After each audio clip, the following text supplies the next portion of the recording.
All right, so here is why interest testing is the wrong way to test ads. So first off, we have to understand what actually works. What actually moves the needle inside an ad account and why it is not interest. Why it doesn't matter if you use interest. Yes, you can see results from running interest, but it's not the thing that's moving the needle long term over a long period of time. So interests do not mean that they are interested. First off, I could show up in an interest group, for example, just because I found some post that annoys me or I saw some ad that annoys me and I start commenting on this ad. And I start seeing all these ads from this company and they're annoying me. And so I comment on these ads. That doesn't mean I'm interested in buying whatever that is. The other thing that happens when you run interest is single interest ad sets will exclude potential customers. So if you run ads and you're running ads with a single interest with no audience expansion or anything like that, so what you'll have is something like this. If you see this little circle right here, these little dots represent your potential customers. This circle, the small circle right here, or this one right here, whichever one you want to choose, would represent your interest. So the smaller that audience is, let's say, for example, this is an interest, let's say this is an interest, and let's say this is an interest stack, right? Or you've got a few interests. This interest is smaller, so it would reach fewer potential customers. And you see all these dots out here. These are all the customers that you cannot reach because you are excluding them from ever being able to be reached in the first place. So then the other problem here with interest targeting is it's shifting your focus onto things that do not move the needle long term. What's going to happen here? Well, after you sell to these two customers, it's going to get harder for you to find new customers because you're limited to this audience right here. The other issue is this audience will fatigue quicker. With broad targeting, your ads will tend to last much longer, generally speaking, than with interest targeting. So with interest targeting, what you will likely see happen if the interest is smaller is your frequency will shoot up. So your frequency may shoot up, your cost per result may get worse, and the ads may just stop working faster. So since it's a smaller interest, you may see ad fatigue happen much quicker than if you were using broad targeting.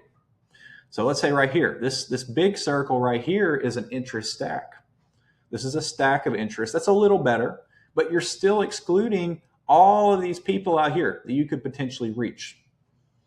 So that is why, in my opinion, you shouldn't be running an interest at all in the vast majority of cases. The only exception maybe I would say would be if an account was already running interest and they've already been seeing really good results and they've been using the specific set of interests or whatever the case is. Maybe in that case, yes, you could be using interest targeting, but you have to understand that you're still excluding potential customers and you're making things less stable, in my opinion, because you're focusing on a variable that is not the creative. You're adding additional variables to what it is that you're testing. And how are you going to know if it's the interest or if it's the creative that's actually the reason an ad is performing? If you're out here testing interest, you're not going to be able to know which one is which. Well, did I just happen to hit a pocket of good customers or whatever the case is and who this ad is being shown to? Or is it actually a good ad? Well, with broad targeting, you can remove that variable altogether and have more confidence in your creative tests. So that's why I only use broad targeting. Single interest ad sets will exclude potential customers like I showed you, and the ads make the audience. So you could use the same circle diagram here, the same little model that I've made to show you, and you could apply this to the ad creative itself. The ad creative itself makes the audience. So I'll say that again. The ad creative itself makes the audience. What does that mean? So let's say, for example, this circle right here is a UGC creative. And this circle right here, the smaller one, is a static ad. Maybe it's an offer, maybe it's some kind of objection. And then this circle right here is some top of funnel ad that's a founder story ad. Each of these ads will have a specific audience of people that they can reach. And if you want to hit different pockets of an audience, for instance, oftentimes what you will need to do is have different styles of creatives, different faces being shown in those creatives, for instance. So maybe, for instance, most of your people look a certain way. Having people that look a little bit different will allow you to reach potentially different pockets of that audience. So the ads in and of themselves will already have a certain group of people that they can reach, right?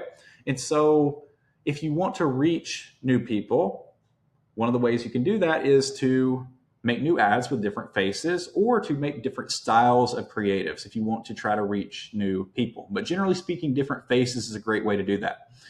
So with that being said, if you found this helpful, feel free to leave a like, comment below what you want to see next. And yeah, this is why interest targeting, in my opinion, does not work.